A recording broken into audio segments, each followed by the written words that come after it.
Hello, everyone, and welcome to this week's virtual community circle for the 15th of April, 2020.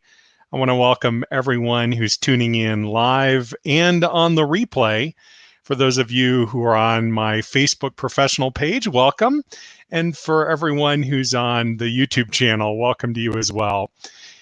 If this approach to sinking in and exploring spirituality resonates with you, I invite you to subscribe to the YouTube channel and like the Facebook page. And if you like this particular event, please do give it a thumbs up. I'm just going to put a link up so that everyone in both locations has an opportunity to link to either location so you can be aware of the community as it's unfolding in each location. And I'm already seeing comments coming in. It's wonderful to hear from everyone who's saying hi. I'll respond more to those comments in just a few minutes. But before we do anything else, let's gather in our beautiful circle, shall we? Setting everything else aside energetically, emotionally, physically, and otherwise. And as you begin making your way into the circle now, with your eyes closed, breathing in and out through the nostrils, palms to the sky if it's comfortable for you. Find that place that resonates most for you. And let's do a little bit of breathing, shall we? Deep breath in and hold.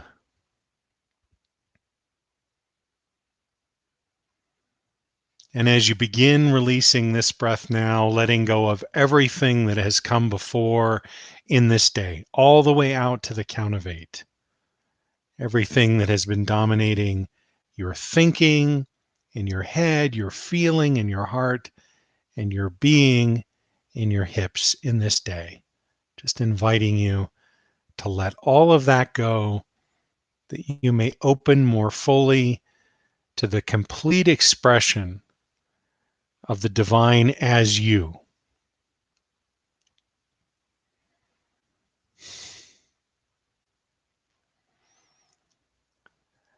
And if you're just tuning in, welcome. We're just gathering in our circle to begin our time together for this week.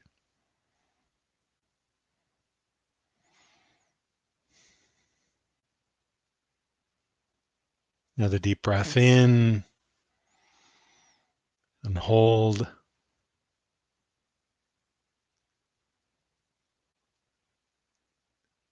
And as you begin releasing this breath now, letting go of everything that has come before since your birth, all the way out to the count of 8. Once again, releasing the thoughts, the feelings, and the way of being that have been dominant in your life to this point, that you may open more fully to the complete undistorted experience of the divine within you as you, all the way out to the count of 8.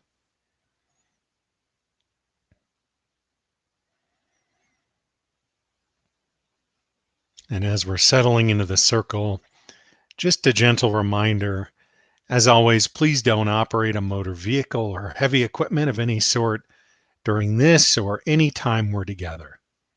It's not safe to do so. You never know when you're going to drop out. Some people refer to that as going to sleep. We explored that a little bit in last week's circle. And besides, not just is it not safe, but why not give yourself this opportunity to sink in and resonate at a deeper level, to experience the divine within.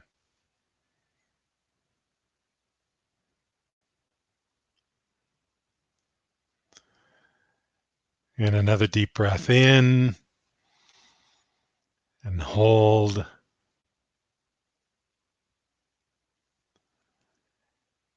And as you begin releasing this breath now, letting go of everything that has come before since the inception of your soul, all the way out to the count of 8.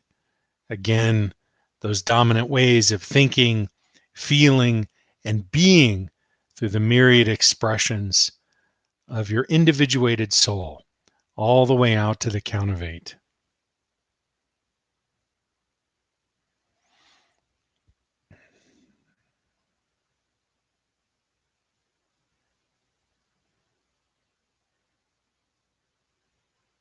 In our virtual circle each week, we gather, we sink in, we do a little meditating, we open to transmission, an experience of the divine within, and we also explore. So if there are questions that come up for you that have been pressing in on your awareness, I just invite you to submit them through the comments, either on the Facebook feed or on the YouTube feed, whichever location you're in right now. And actually, please do share if you're watching the replay as well. I'll be interacting with you through the comments in the replay, as well as through the comments and on the live stream here as our time together is unfolding.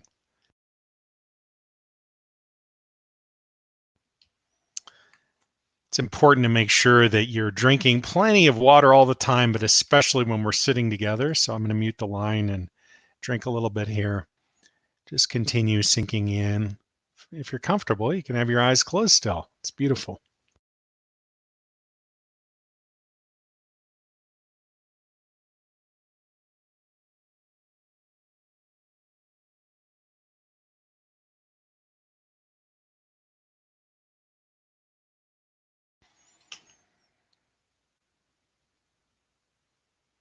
Let's open with a little meditation here around divine connecting breath.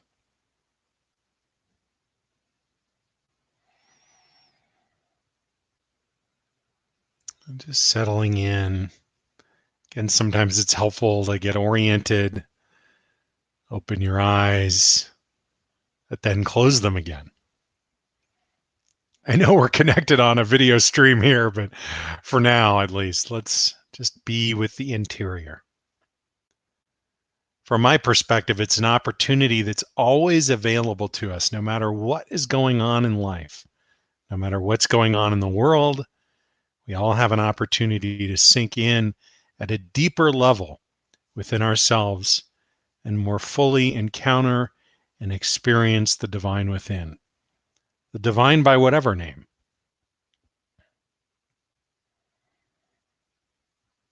Just notice as your eyes are closing again, that cue of breath in front of your face, the color infusing itself. The breath is becoming you and you are becoming the breath. Be the breath.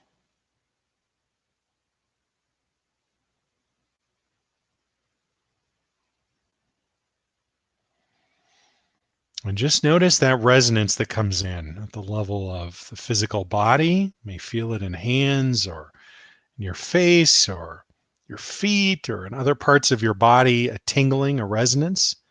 It's a form of the intuitive guidance system coming in, the physical expression of your innate connection with the divine. Yes, this is true. The breath is becoming you and you are becoming the breath. You might notice rationally in your mind, well, of course, I'm breathing the breath. The breath is coming in, serving me lungs, bloodstream, cells in the body. The breath is becoming you and you are becoming the breath. All these different levels of awareness clicking into place as you turn inward with your awareness.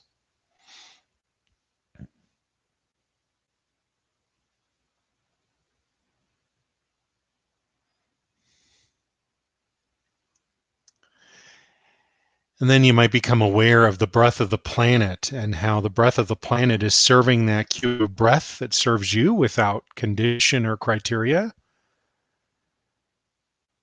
And notice too, the breath of the planet isn't just serving you, but also your neighbors, neighbors, and so on and so forth, all the way around our entire planet. With each breath, you are connected to everyone and everything. The breath doesn't differentiate between people and animals and insects and rocks and dirt and trees and water and fish and so on. Indeed, with each breath, you are connected to everyone and everything above, upon, and within the planet. And you may even have this sense of breathing by and for and of the planet itself. Just be with your breath.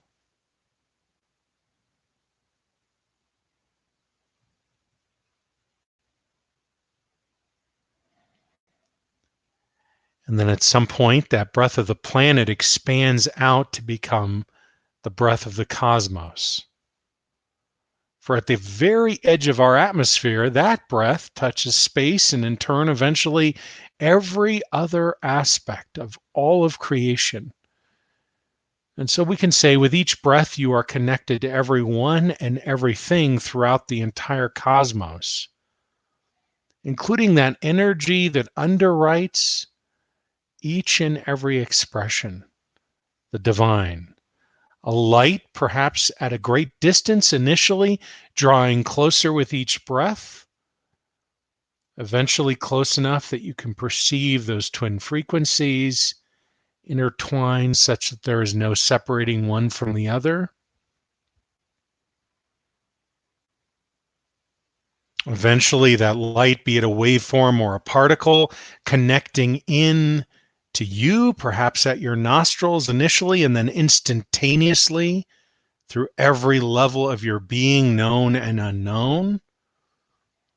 The invitation extended to each of the smallest aspects of you. Come return to your natural state of resonance and alignment. The artifacts of dissonance appearing to fall away and gather at that universal drain.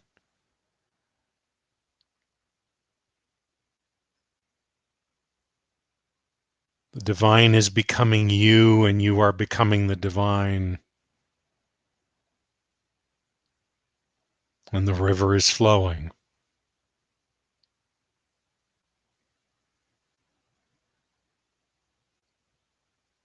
For whatever remains in separation, I invite you to remove the universal plug. I'll do the same. Let's begin.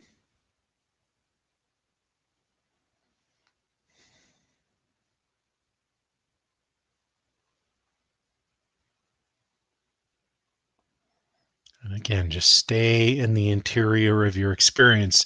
I can feel the expansion of resonance in my body. One of the ways that the divine expresses through me is that I feel my feet starting to buzz as the group comes into a state of resonance with the divine. And then as all aspects of the mirror, the body, the mind, and so on, the outward expression of life, come into a state of resonance, my hands start buzzing as well. And so as I start feeling that, I'm noticing how that resonance is moving through the entirety of this circle. And you may notice, for those that are participating in this live as it's unfolding, we're all sitting in this virtual circle, listening again or just tuning into the replay. You're also having an experience of that. Because, of course, time and space are an illusion. And the illusions tend to disappear a little bit or a lot anytime we sit together as a community. If you've stumbled across this experience and you wonder what community I'm referring to a community of people all around the world who are very interested, I would say, at some basic level in exploring at a deeper level their relationship with the divine by whatever name. We have people in our community who come from every different religious and spiritual tradition and background and belief and so on. And everyone's welcome here. That's why I tend to say things like the divine by whatever name. I'll also use the name God. And look, I was raised Catholic. It had a lot of charge for me for a lot of years, and then I did a bunch of inner work, and now it doesn't. Just substitute in whatever name works best for you. From my perspective, I'm not trying to speak of a particular expression, but of the totality, however that relationship unfolds for you. I want to honor your relationship with the divine. And I'm interested in supporting the deepening of that relationship on an experiential level. The purpose for these weekly virtual circles is to gather as a community and sink in to the experience of the divine within, to return to a deeper, visceral encounter with that which you truly are, what is actually real. Underneath everything else is the divine. For what's going on in the world right now, it's easy to get distracted by headlines or fears or concerns. No matter what's going on, we have this opportunity to sink in, to be underneath everything else, to be as we really are together.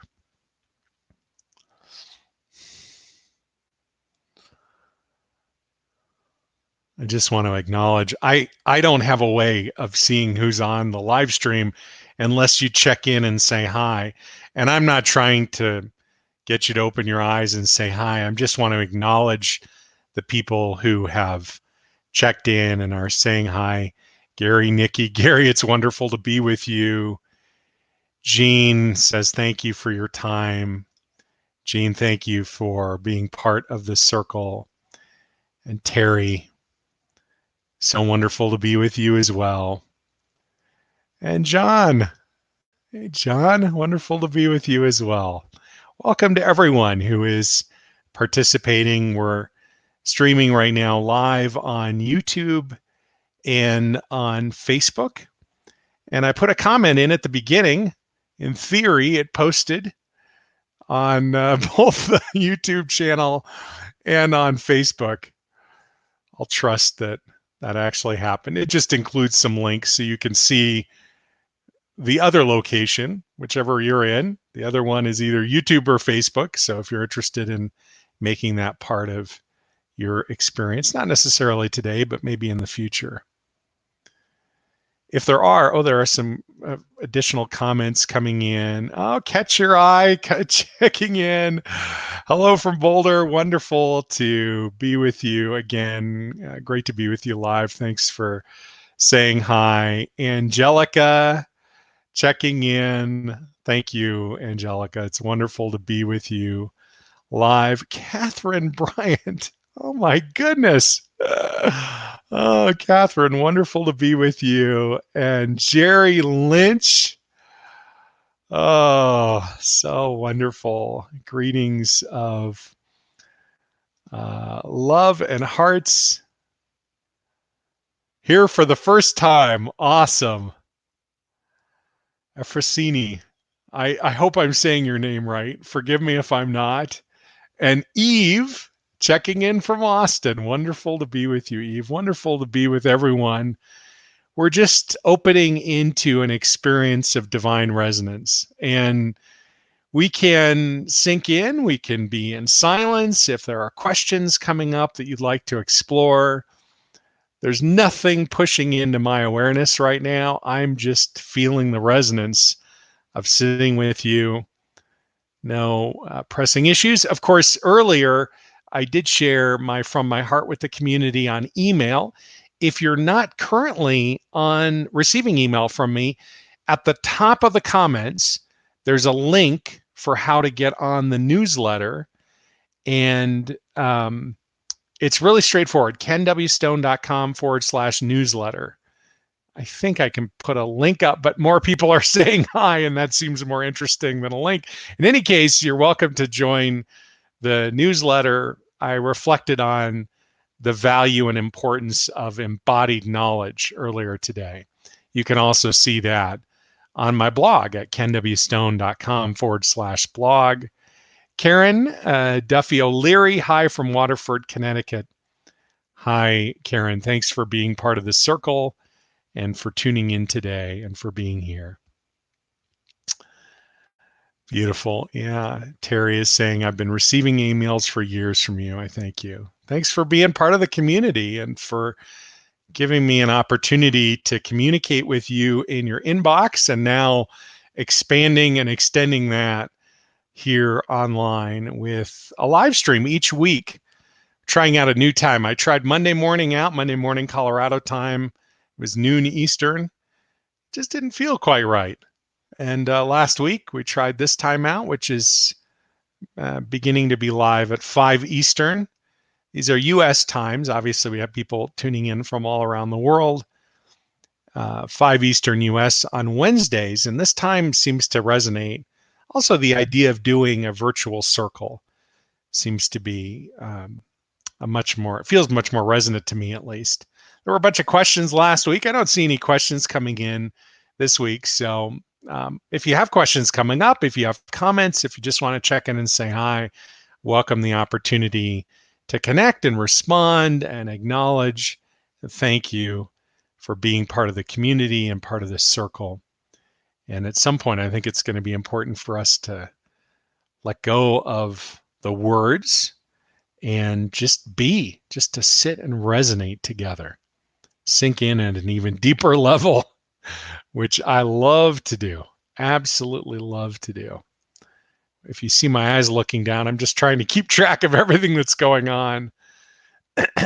So this conversation about embodied knowledge earlier, the reason I think it's so important to have embodied knowledge of the divine is that if we're just thinking about spirituality or just feeling spirituality, there's a limit to where our thoughts can take us.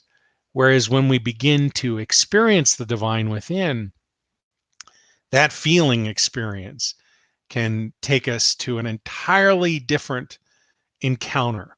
It opens up a completely different experience of who you really are. And it does that on a visceral level. And as it turns out, I've got lots of ways of trying to describe how this happens, but at the end of the day, it is just the expression of the divine mystery through me. Some of these gifts that God expresses through me are very supportive or helpful in having that direct experience of the divine. So let's see. It seems like maybe we're just being invited to sink in here a little bit. I don't see any other comments or questions coming up right now. So I'm going to take another big sip of water. I'm always drinking lots of water when I'm sitting in transmission, as we are right now. I invite you to do the same. I'm going to mute the line just so you don't have to listen to me drink. I guess you have to look at me drinking this water, but I'm going to mute the line. And then if there are any questions or anyone else is wanting to check in and say hi, let's do that in the next couple of minutes, and then we'll sink in at a deeper level and draw into the silence.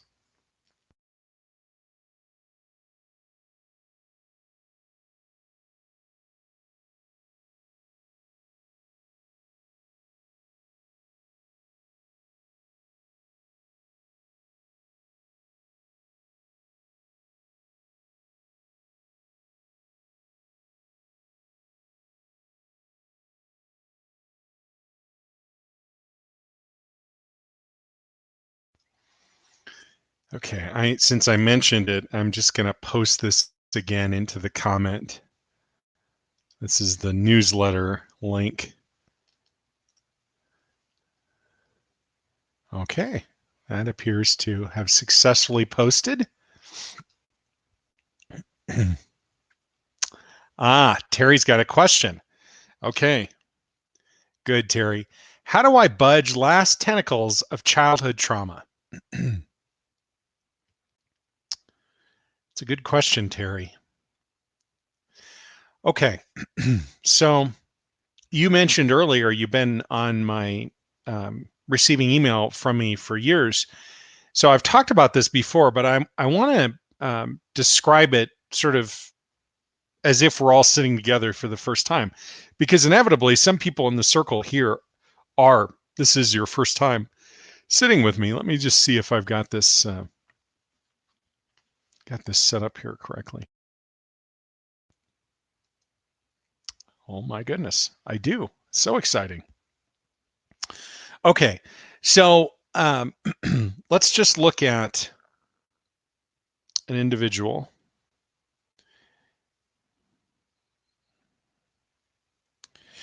For those of you who are just listening in, I'm trying to draw a couple of very simple pictures.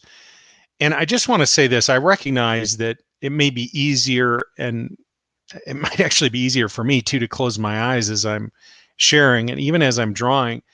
But if you're unable to see what I'm drawing, I don't want you to think you're missing out on a lot. First of all, my drawings are very simple. And second of all, I've only recently been able to share my drawings in this way, but I've been teaching for years and years in this way. And ultimately, even just the language that I'm using is a placeholder for something that's going on at a much deeper level. So if you're not able to see, either just because you have your eyes closed, or perhaps your sight is limited or unavailable to you as a resource for your body right now, it's okay. Just be with whatever the experience is that's unfolding, because everything I'm describing is pointing to something much deeper for which there are no words. All right, so Terry, it's the question about trauma, right? These last tentacles of childhood trauma. And I'm just going to, it's a stick figure here, obviously, but I'm just going to try to draw examples of the trauma. Let's say these are held in the body, but with a stick figure, it's impossible to draw the exact location. And the location of the trauma, at least for this illustration, doesn't really matter. So if we're looking, in the process that I'm trying to describe here is a process of soul embodiment. And soul embodiment is my language for describing that individuated expression, which we could refer to as the soul or the spirit. I recognize in some traditions, soul is not individuated. It's a collective expression. I'm referring to the individuated expression. So in this dynamic, I'm describing the movement from the top of the head down into the hips. Okay, the soul descending like this. And by the way, when the soul comes all the way home, it's coming into the hips. And when this happens, something extraordinary takes place in the body. There's a level of resonance that expresses out into every part of our physical bodies and our emotional expression in every aspect of our lives. But the challenge is that as we're descending, as the soul is descending, and it's doing this all the time, the soul wants to be home in the hips. So as it descends, it animates everything in its path. And as these traumas are animated, they are enlivened and we experience them. And I'm giggling not because there's a problem with this or that it's funny, but it's kind of an interesting dynamic, because we could be going along in life and everything is going really well and we're all happy. And then all of a sudden we're triggered. Something comes up and we don't know what happened. There could be a physical discomfort that's happening in the body, or there might be some emotional upset. And from my perspective, this is happening because the soul is enlivening the trauma. So as we move lower, and so the question is, first of all, what is held in each of these traumas? From my perspective, what's held in them is an aspect of the whole self. So the trauma is still held in separation. It's an unexpressed energy, or an energy that is not completely expressed, maybe is a better way of saying it. And as the soul moves lower, it animates or enlivens this trauma. And then there's a question, how do we transmute it? And I don't have a very effective way of drawing a picture of transmutation, because the best example I can give you of transmutation is a fire that burns so hot that it consumes the log completely, and there's no expression of the log that's left. So in the case of transmuting trauma from, in Terry's example, how do I budge these last tentacles of childhood trauma? The first step would be to consciously engage in a dynamic of soul embodiment, which is something that's always going on when we're sitting in a circle together. It's something that's going on as we're living our lives. As I said, the soul wants to come home. The question is, how do we actually transmute the trauma? And the answer from my perspective is, when we are in an embodiment practice, we remain or sustain the embodied experience, the soul being embodied, and then feel fully whatever is coming up. And that actually transmutes the trauma. It unwraps the gift of that trauma so that we can integrate and embody that gift now as part of our whole selves. So instead of having an experience of, and I'm just going to swap out pictures here. somebody who's stuck in a trauma cycle probably isn't very happy because they're having an experience where the soul is moving down and then it goes through this cycle. And I'm just trying to draw an arrow. This isn't a very effective way of drawing this.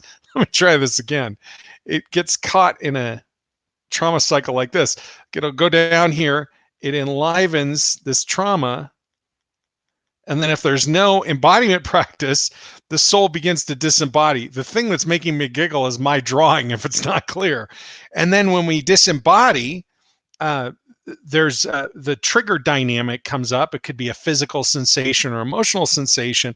But the problem is that that trauma remains. And actually, the experience of it may be amplified through this dynamic. And so we're continually encountering what appears to be this invisible trip hazard in our life. And if you just close your eyes for a minute and think about this, you may actually be able to recall a period or a pattern, and it may even be going on for you still. And Terry, you might think about this in your own life, where things are going really well, and then some hidden thing happens that triggers you. Maybe it creates physical pain, a dynamic of physical pain or emotional discomfort. And then that dysregulates everything. Everything sort of goes to heck, right? And then after a time, everything comes back into resonance again. And then the trigger happens. And this pattern might be going on over the course of a day or a week or a month, or even over the span of a year or even much longer. Trauma cycles can be rather extensive dynamics. So anyway, once the trauma is transmuted, we end up with this kind of dynamic, a very happy person who's now resonating as the expression of divinity that they actually are, rather than being identified with the experience of this trauma. And that trauma is defining, let's say, or dominating their interior and exterior lens, defining who they are. So Terry, we'll actually go through an experience of embodiment here in just a little bit that would be very supportive of you in transmuting that. So thank you so much for the question. I'm going to put down the question and I'm going to hide my drawing to see, because maybe it applies, maybe it doesn't. Let me see, there are a couple other questions here.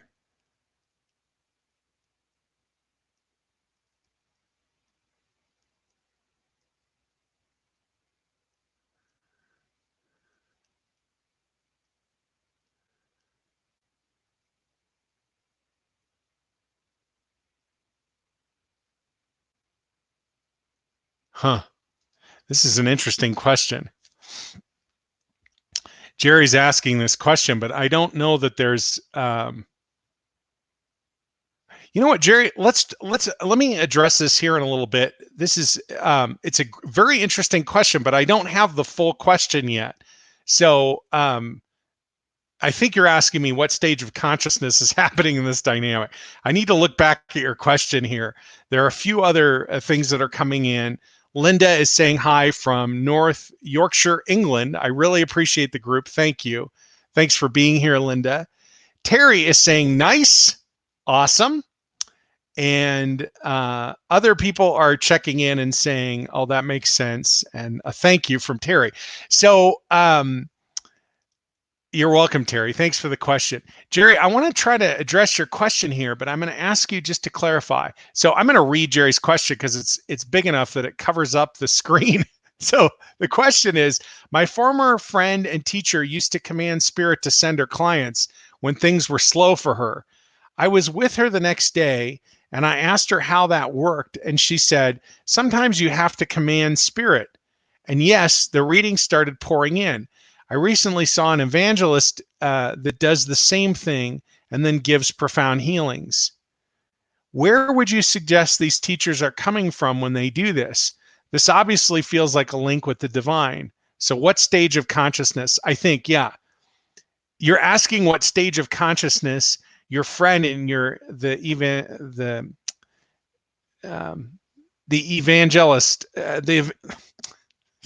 my brain is melting down here. The minister, you're asking what stage of consciousness these people are in. Forgive me, I'm trying to think about which stage of consciousness, and two things are coming up for me. First of all, I think that the stages of consciousness are an interesting question for us to explore, but I hesitate to try to cast and say, here's where someone else is at. So I'm going to answer the question by doing a quick drawing and then invite you to consider this. And I'm wondering why my brain is having a meltdown and not being able to answer or read basic things. I think it may be because it's being invited to move at a deeper level here. But let's dive in here and look at the stages of consciousness for just a minute. It's a question around, it's a leadership question, really, right? What stage of consciousness are these spiritual leaders in? Which is, in some ways, an even more exciting question just then, because it's really a leadership question. So God consciousness is the foundation. We're all born into God consciousness. This is an experience that we have when we're born, and young children have this as well, of the innate connection with divinity. It's always going on. It's not an idea for them. They're having this on an experiential level. And then at some point, we fall into victim consciousness.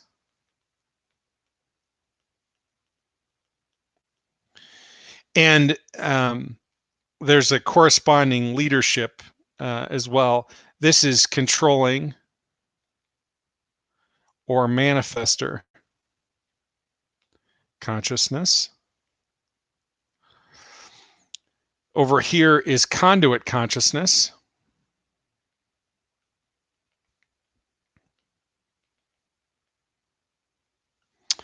And up here, now we can see the house is union consciousness. And the transfer here from God consciousness, I'm going to make this just a little bit bigger. There we go. The movement from God consciousness into victim consciousness can happen in many different ways. And then this movement through victim consciousness, the transfer into controlling consciousness happens when we take responsibility. There's a lot here. I'm just trying to give a framework again for those that are new to the community or new to this. This transfer point is all about surrender. This is the separate self over here. This is the empowered separate self. And this is the disempowered.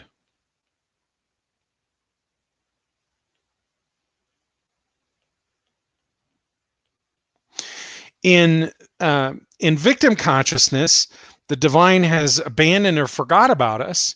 And in controlling consciousness, the divine is now our servant.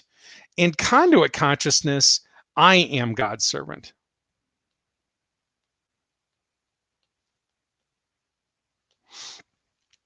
And in union consciousness, I am. So the question, Jerry, is which stage of consciousness is someone in who is commanding the divine? Send me people. Does it make sense now?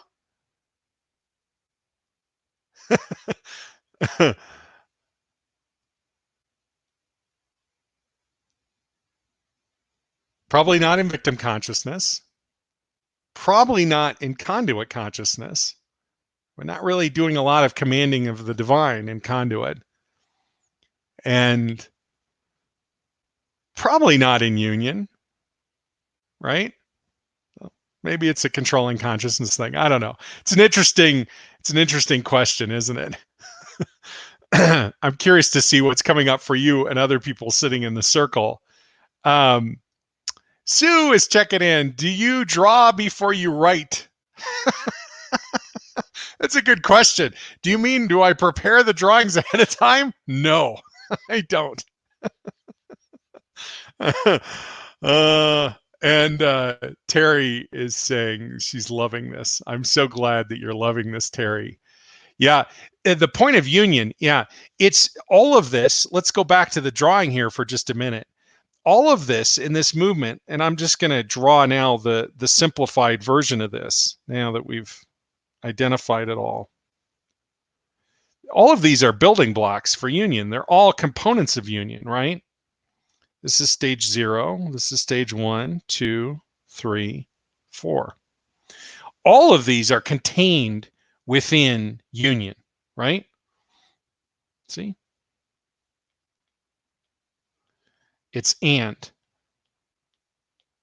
But these three are or. It's here or here. It's here or here. Not and. The and happens when we move into union consciousness. And so, and it's, from my perspective, it's impossible to move into union consciousness without movement. That is to say, without the integration associated with moving through each, what I think of as developmental stage of consciousness. Okay, I'm happy to answer any other questions that are coming up. I've got a few more minutes for our interactive time, and then I really want to sink in so we can practice some soul embodiment, what Terry was asking about earlier. If there are any other questions coming in or comments, don't hold back. Jerry, I'm interested to know if you're still on the line. Did I begin to answer your question about the stage of consciousness? And it's very interesting because it's a messenger mastery question. So there's a lot that goes into answering this question from my standpoint, but I'm happy to keep it succinct and digestible for the sake of our circle here. There's a lot that happens in each stage of consciousness from a leadership perspective. From my standpoint, what we're being called to do is to express what I think of as embodied spiritual leadership, which relates to being authentic, vulnerable, acting with humility, and coming at the entire enterprise from a state of embodiment. And so if we think about this from the stages of consciousness, embodied spiritual leadership happens here in conduit consciousness, but it's not possible in separation, embodied spiritual leadership.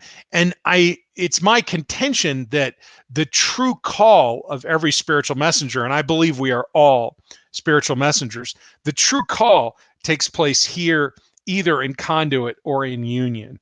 But developmentally, that we may be there may be all sorts of things to integrate from a leadership perspective, as well as from a private internal standpoint, as relates our own journey in consciousness, and also as relates our journey as spiritual messengers.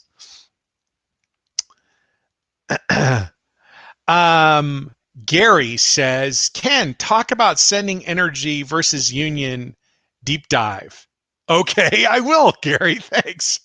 So Gary's asking about, let me see if I can get, we're almost at the limit of my ability to talk about things because I can feel the undercurrent of the deeper transmission here, which is in silence. But let me see if I can answer this question, Gary. Let me see. Step one, share the screen. Okay. And maybe we can do it like this. Okay.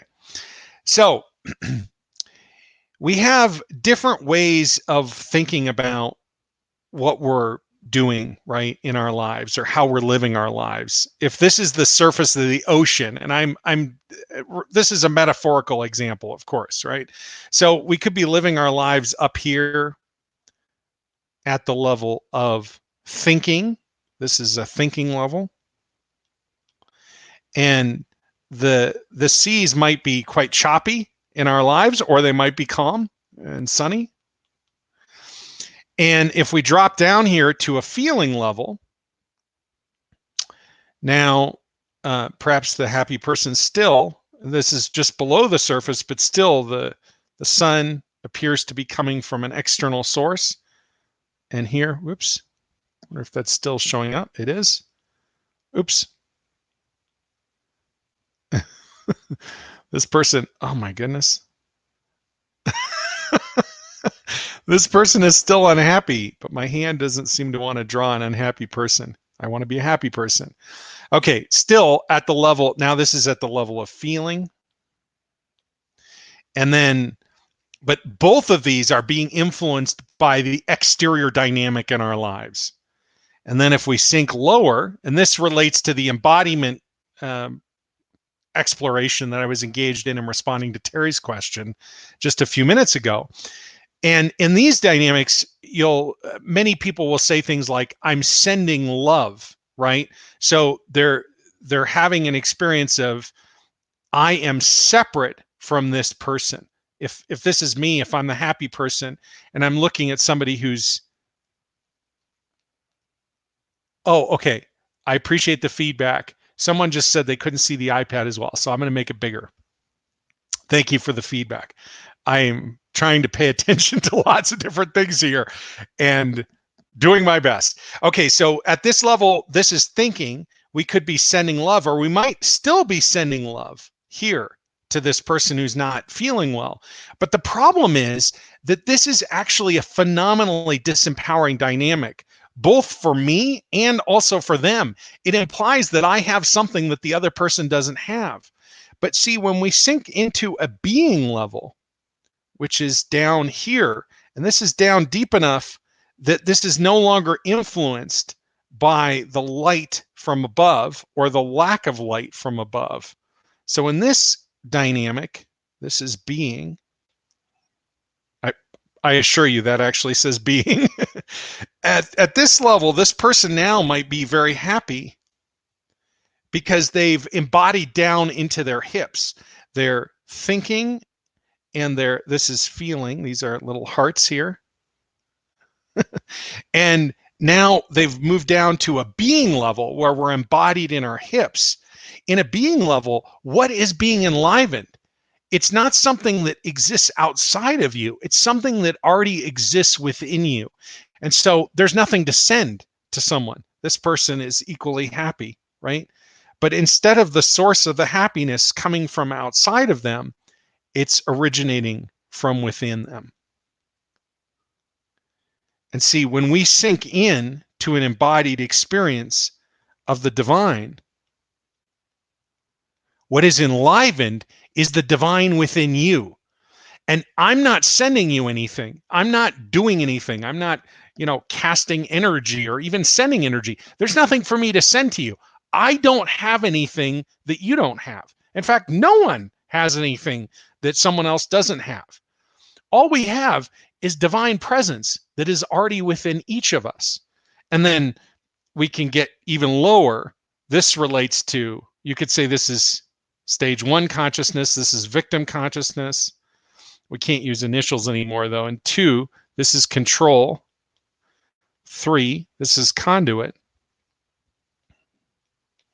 And then 4, in union, it's not just that we're having an experience of the divine within at this level of resonance.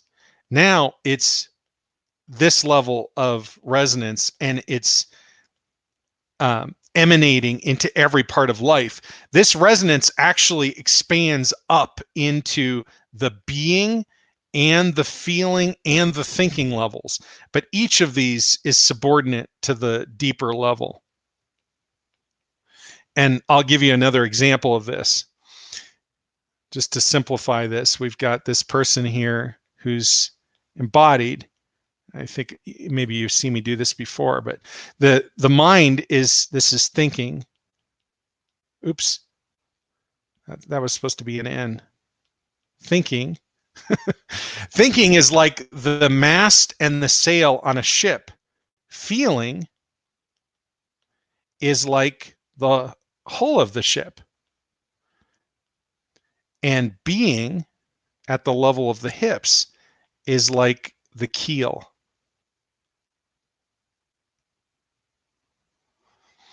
And so if we put the mast out to sail and the mast and the sail out to sea, and the winds of either opportunity or challenge blow back up here, right? This doesn't do us any good. It just falls over. The true opportunity of this human being, of their divine potential, is unrealized because the mind on its own can't do much. I know this doesn't make a lot of sense, but if you think about it in terms of the stages of consciousness, it's like we're learning almost backwards, right? We learn about our thinking in victim consciousness. We learn about the power of our mind and our feeling in controlling consciousness. Now we've got the mast and the sail, right? And also the hull of the ship. But the challenge is, if the winds of opportunity blow here or challenge blow here, this thing is still top heavy and it will tip over.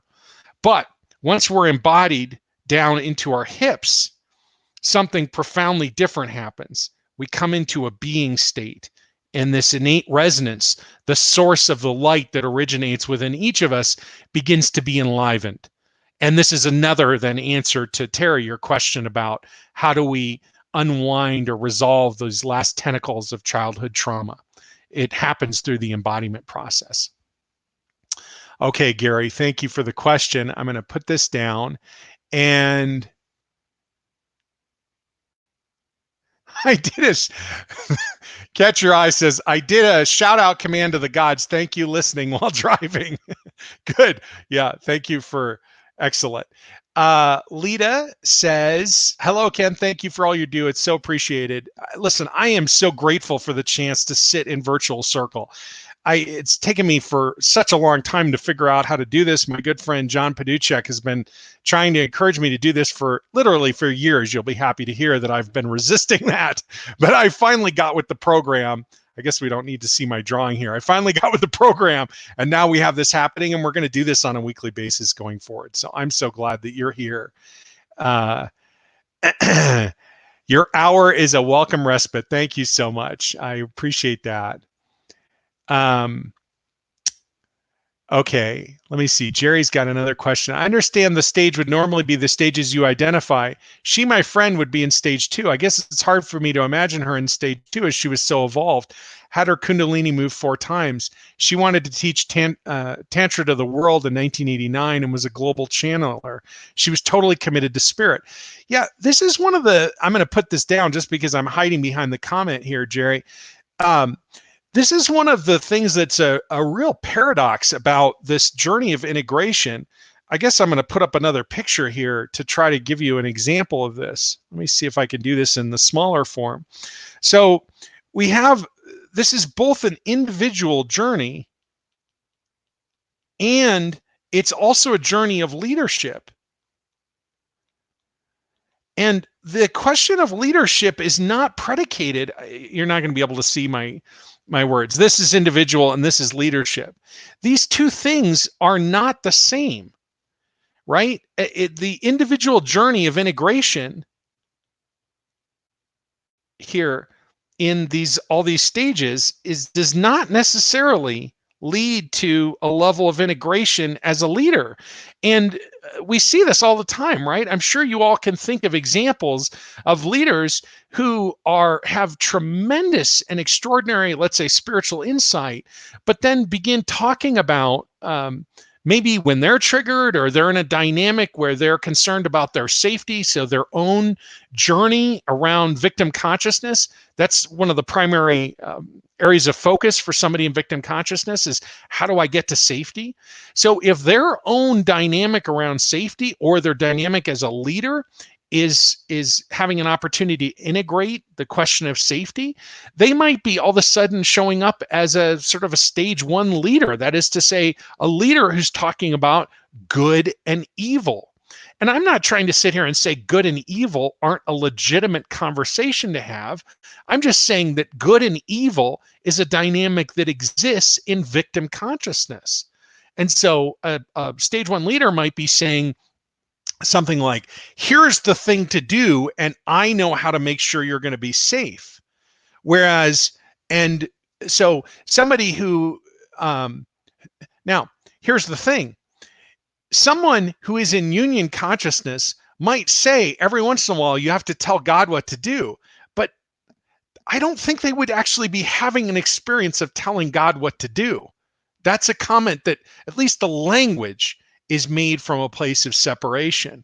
So you might have somebody who's tremendously integrated from a conduit consciousness standpoint, really open for the divine, for spirit, for God to be expressing fully as in absolute support and service to their divine mission, who also then is saying, well, look, let's get some energy moving, who moves into controlling consciousness as a way of stirring things up and getting things moving.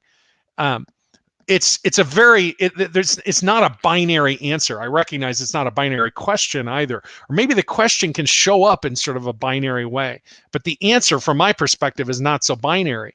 See, if we look at this process of integration, now we've got this funny thing here.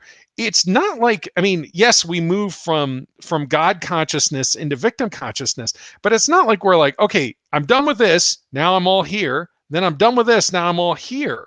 Like, this is not how it goes. We move here, we take responsibility, we move here, we surrender, and then here we're having an experience of integrating control and integrating victim consciousness. And I know we've got a bunch of scribbles on the page, but the bottom line is there's a lot of movement between conduit consciousness and control and victim consciousness. And that's certainly true for us individually, the same as it is true for us as spiritual messengers and leaders. Let me say this. I know it's true for me and for many, if not all of the spiritual messengers that I've been privileged to witness and support, either in small groups or in programs and classes or through one-on-one individual work. That's what I've noticed. And it's not so much a function of casting rocks at someone and saying, oh, you haven't arrived, or you're doing this wrong, because I don't think this developmental journey is a problem. I don't think we're doing something, we've stumbled and created a mistake or a problem if we're moving back into victim consciousness, not for us individually and not for us as leaders. I hope that's helpful for you. I'm not clear on something. I'm going to see if I can put this up. If I am in union with another being who is very ill or dying, are we then one with this dying energy? How does that work? Oh, that's such an interesting question, Susan. I have to answer this, of course. And listen, I want to be clear. My exploration with you is to share how I perceive, and the inspiration that you share your perspective, and ultimately go deeper into your own experience and your own relationship with the divine. Okay. So what you're saying, let's just try to map this out here, Susan, is, I got to put the thing up on the screen. So we've got a person who's the witness, and they're having an experience of this. And they're with someone else who is making their transition. I don't know how to draw a stick figure of somebody who's dying. And your question is, are we then with this dying energy? Oh, this is a fascinating question. So what is death? What is death? Look, I'll tell you how I perceive it. Death is an incredible opportunity from, so listen, the person who's dying, we don't know what stage of consciousness they're in. They might well be in union as well, right? We don't know. Just because you're in union doesn't mean you don't drop the body at some point. So the question about someone who is making their transition is really an opportunity to explore, from my perspective, is an opportunity to explore a deeper level of embodiment. To come into this state of profound resonance in the vessel.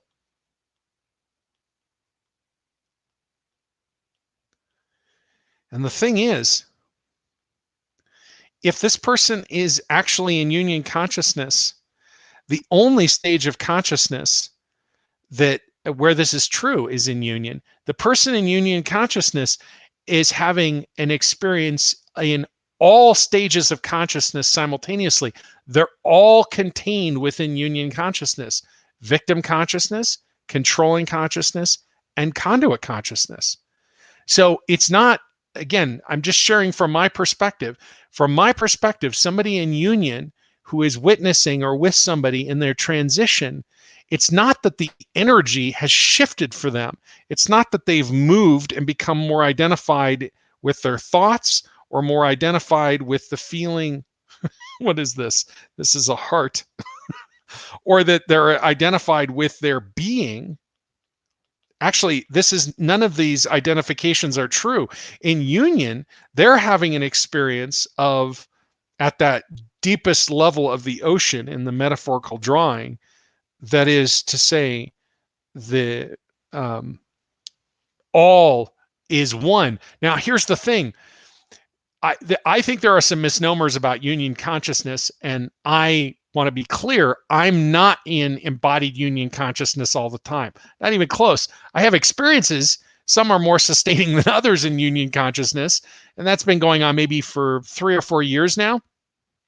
So I don't want to be the spokesperson for union consciousness. I just want to share with you my perspective on union consciousness. It's my perspective that we do not lose our individual identity at all.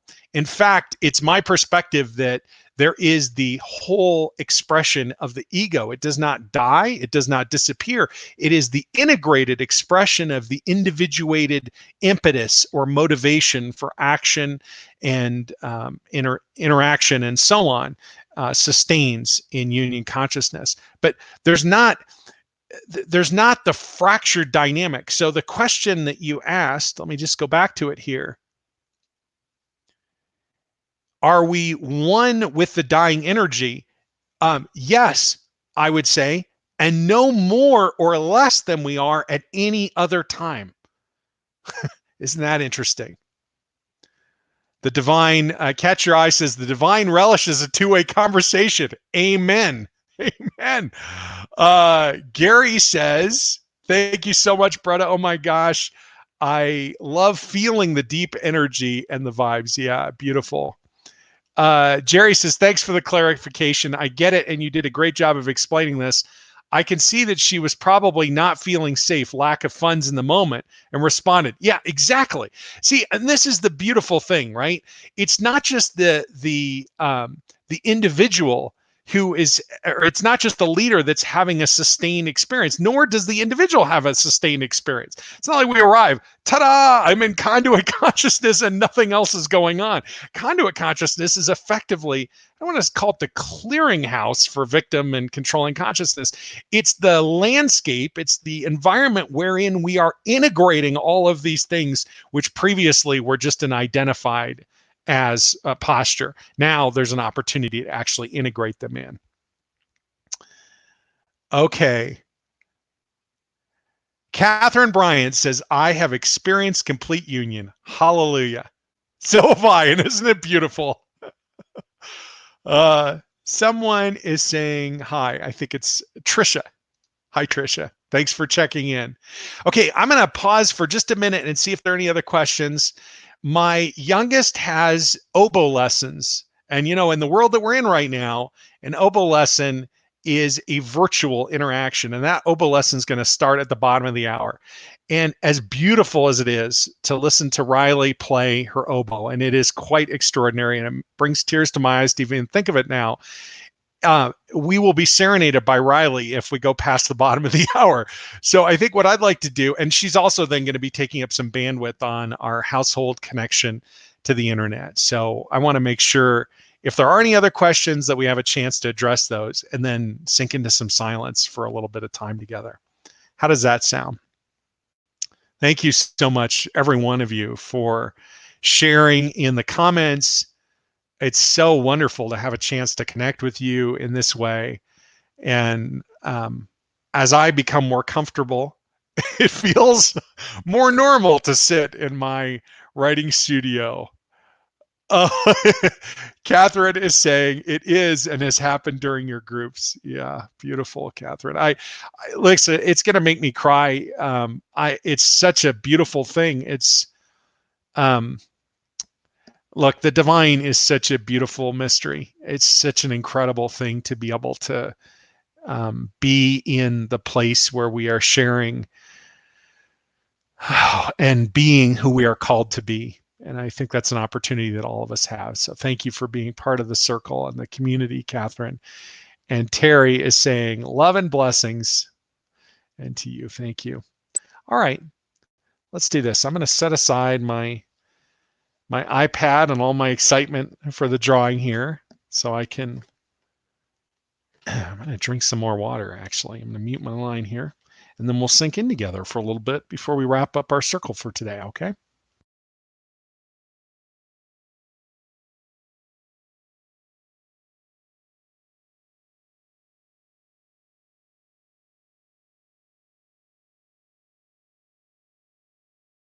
For those of you who are used to being in session with me where it's audio only, I don't generally announce when I'm going to drink something because I just mute the line and I do it at a time where it's not going to be noticed. Someone on a retreat years ago said, "Isn't it funny how Ken didn't know that when he drank water on a group session, we could hear him? And then he figured out how to mute it." That's sort of an embarrassing moment. But on video, there's no way to hide the fact that I drink a lot of water when I'm in transmission. And why would I hide it anyway? I hope you're drinking plenty of water and staying well hydrated during our time together. Let's close our eyes again, shall we? Deep breath in and hold. And as you release this breath, just let go of everything that has come before since we began today. Out to the count of 8.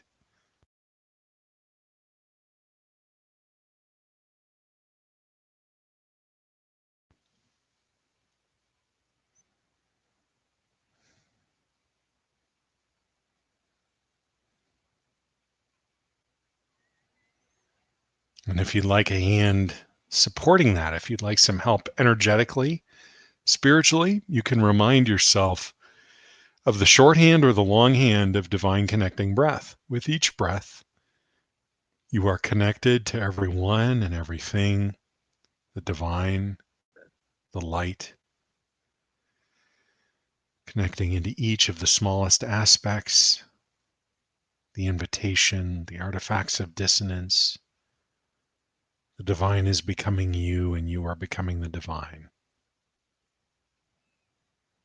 The river is flowing. Terry and everyone else in the circle, just feel whatever is coming up.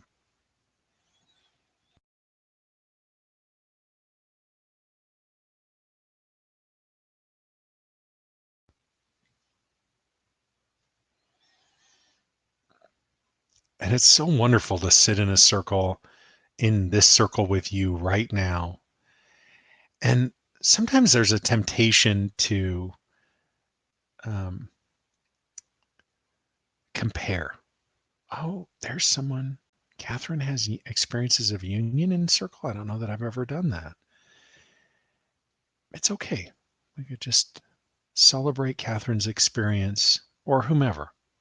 Just be with your experience. We're all on our own developmental journey. Whatever's coming up right now is just illuminating, animating some part of who you are. Maybe it's an aspect that's not who you really are, some aspect held in separation, a trauma, a wound, whatever. And then the opportunity, the invitation is just to feel fully whatever's coming up. And that's how you can begin to unwrap the gift, the present that is contained within that trauma, some aspect of your whole self. And maybe, and I can feel these really powerful waves of resonance moving through, even at the level of the body in the circle now.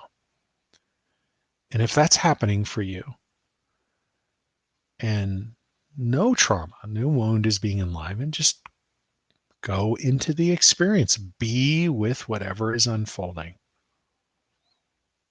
The divine, by whatever name, is within you all the time. Never once has it not been with you.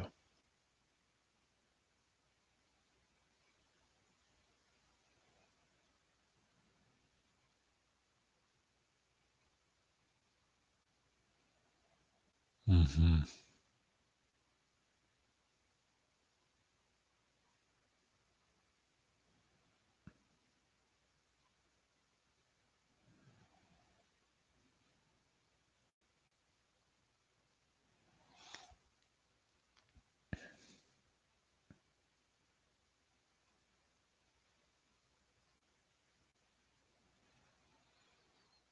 Any time that noise comes up, and by noise, I mean any experience of dissonance. If we're going to talk in duality, we could, and language, by the way, is an artifact of separation. So there's no way to talk not in duality or in what is actually real. We can only point towards what is actually real with words, but we can have an experience. You can have an experience of what's actually real because the divine is within you. That is the animating presence within you. As you sink into that experience, then you can just remind yourself with each breath, the river is flowing, and open more fully to who you really are. And as that experience opens up, it continues to expand within you, deeper and deeper. There's a more complete expression of divinity waiting to more fully release or express itself in you, through you, as you.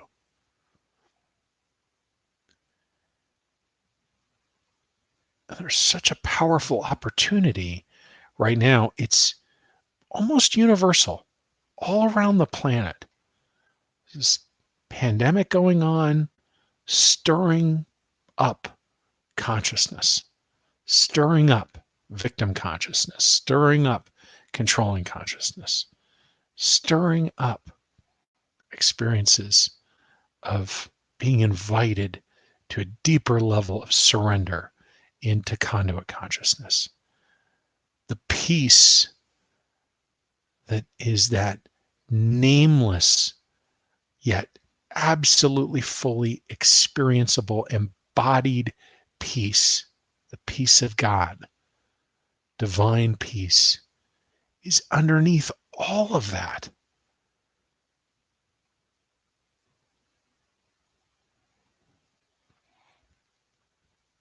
And you don't have to be different than you are to have that experience.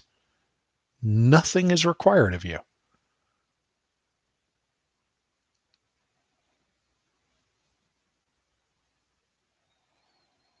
Here we go. The river is flowing.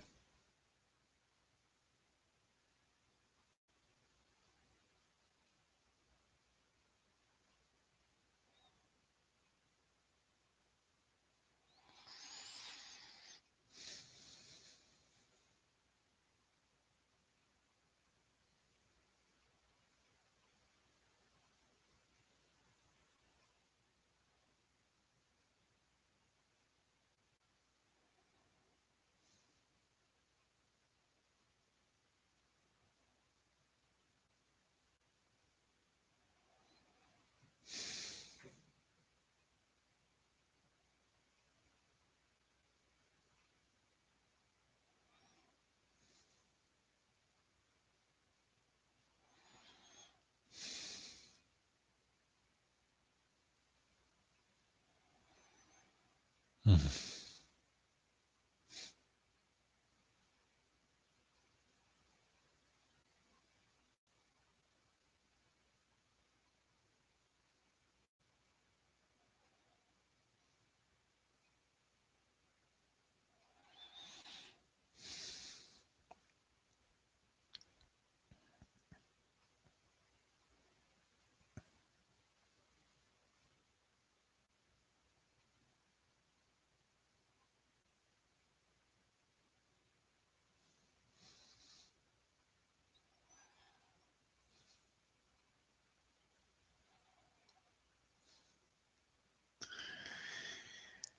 Sometimes, if you think about the ocean metaphor, it's like the mind can be this bobber, keeps drawing you up to the surface. What's going on? What should I be thinking about?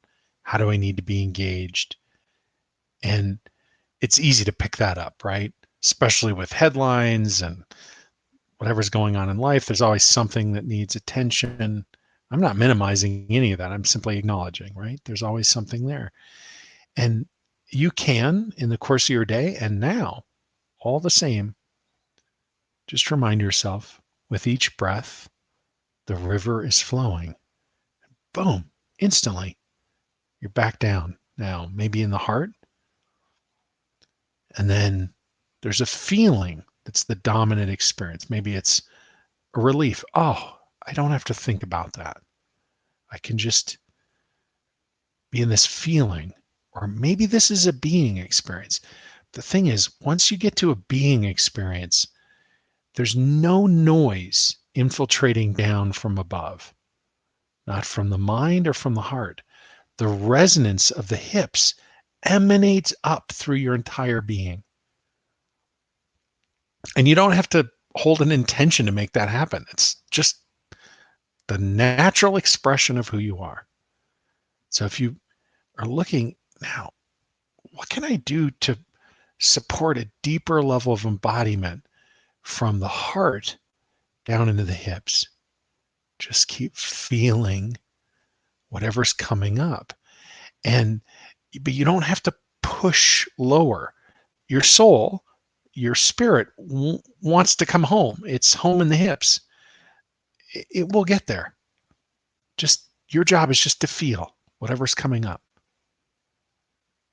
right now, even, and throughout the day, but definitely right now. Just whatever's coming up is perfect.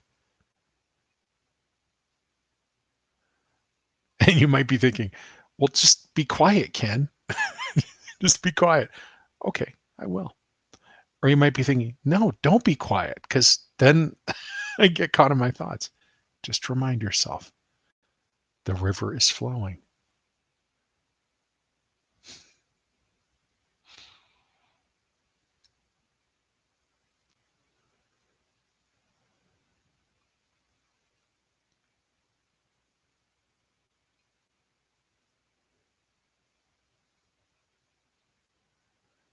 Beautiful.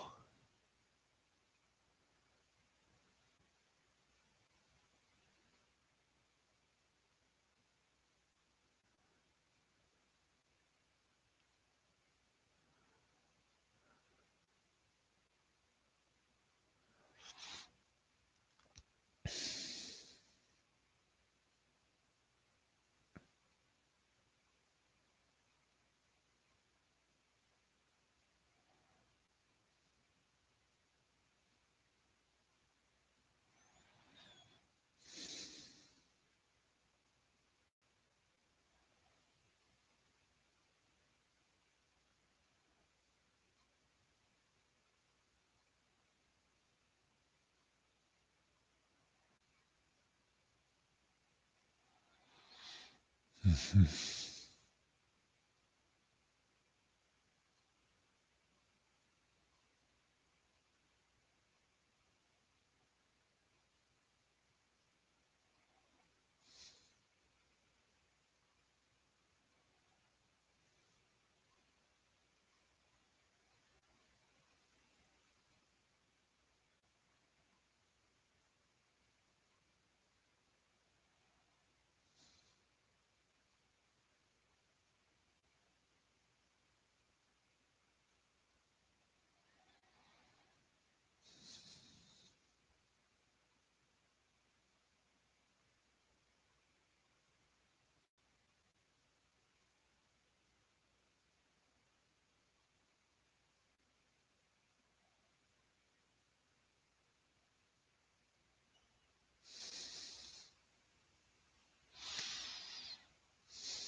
This integration is just like the river flowing.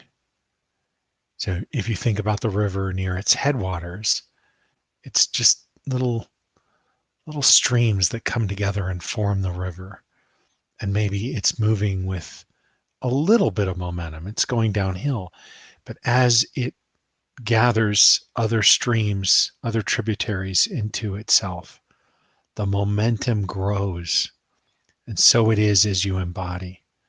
So it is as you come home into the hips.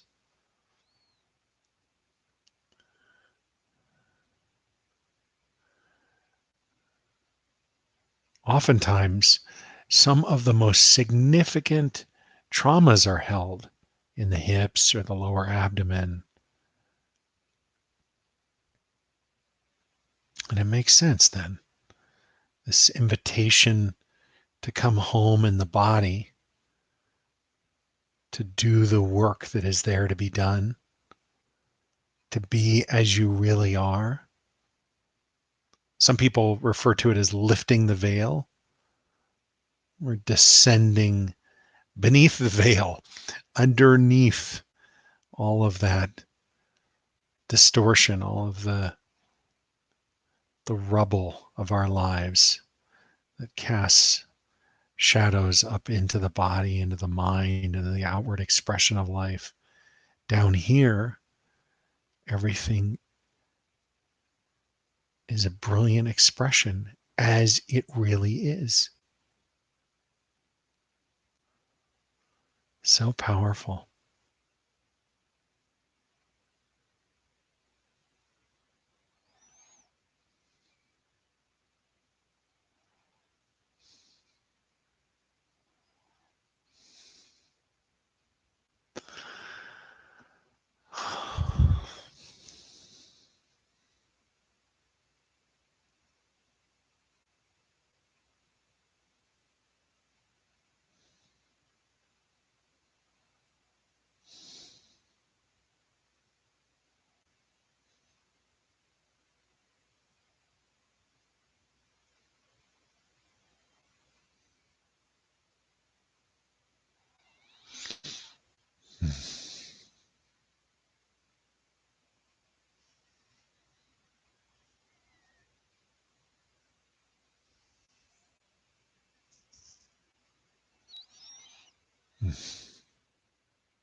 When I saw how we could gather each week, it was just over a week ago, actually, last Tuesday.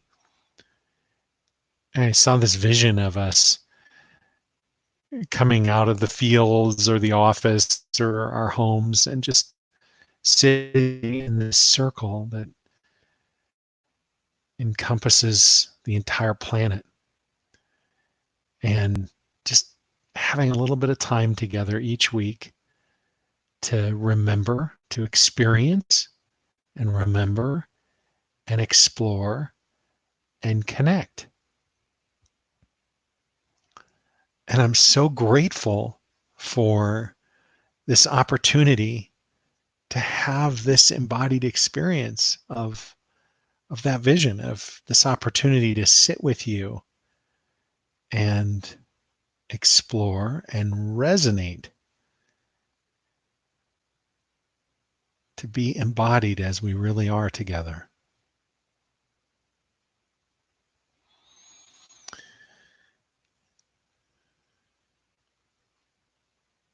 I'm going to invite you to begin returning the universal plug. I'll begin doing the same as I begin bringing this transmission to a close. We'll sit together just a little bit before we formally wrap up.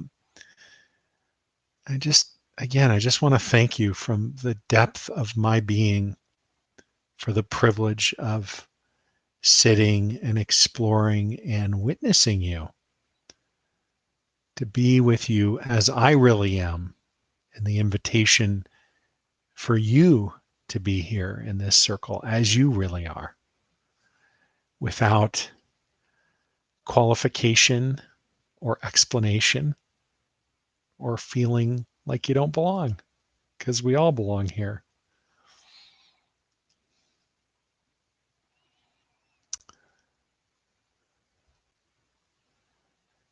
Some people checking in as we're beginning to wrap up. Anne is saying, love to you all. And Terry is saying, feeling the warmth around the hips. If you'd like to check in, I'd love to hear from you before we wrap up for today. We'll be together again next week, live, same time, 5 p.m. Eastern, US, on Wednesday. What's next week? It's the 22nd. Isn't that right? Next Wednesday, the 22nd? Yeah, 22nd. Gary, circle was amazing and powerful. Lots of gratitude. I love you too, Gary. Glad you're here. Such an honor to sit with you. Next Thursday, we'll be sitting together in a deep dive workshop. We're just taking this experience and going even deeper into an experience of embodied resonance together. Let me see if I can post a link in the comments if you're interested in exploring that. If it resonates with you, I invite you to check that out. I think it posted. I see there's an opportunity to join next Thursday. We do this every couple of weeks. Next week is deep dive number 3. We did deep dive number 2 last week, and 3 weeks ago we did deep dive number 1. It's a new idea. Every Wednesday it's free. We gather, we explore, we sink in together, sit in deep embodied resonance. Yeah. Thank you for being here, Jerry. Really an honor to sit with you. And everyone in this community. It feels so powerful it's not even a reset, is it? It's just dropping underneath the noise. Up at the surface of the ocean, could be calm, could be stormy. Here we are. We're not just down a little bit, we're down much deeper. We're down at the level where the light here is not coming from up there. It's coming from within you. It's radiating and resonating through every part of your being. That's the divine. That's the divine within you. Yeah. Oh, Rosie's here. Beautiful. Love our time together. Love you. Loved all. Thank you. Oh, and Sherry is here too. Sherry, thank you for being here. How beautiful to be with you. What an honor. Isn't this, it's going to bring tears up for me. It's so beautiful to sit together, to be as we really are without having to explain ourselves. We just get to be who we really are. Mm.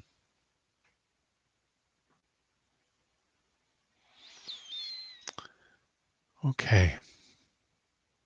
If you haven't yet, I invite you to subscribe if you're on YouTube and like my professional page, my Facebook page, if you haven't done that yet.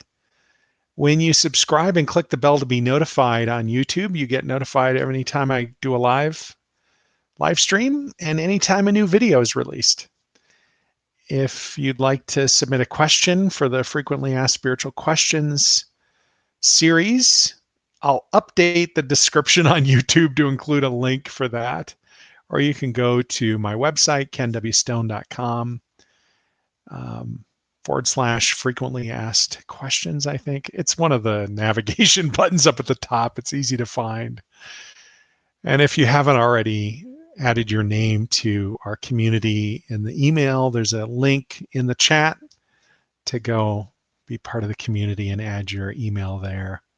Most importantly, I am so grateful for this opportunity to sit with you today. It's such an honor and a privilege to sit in this deep embodied resonance with you.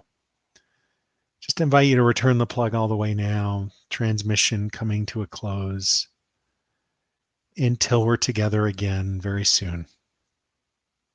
Peace.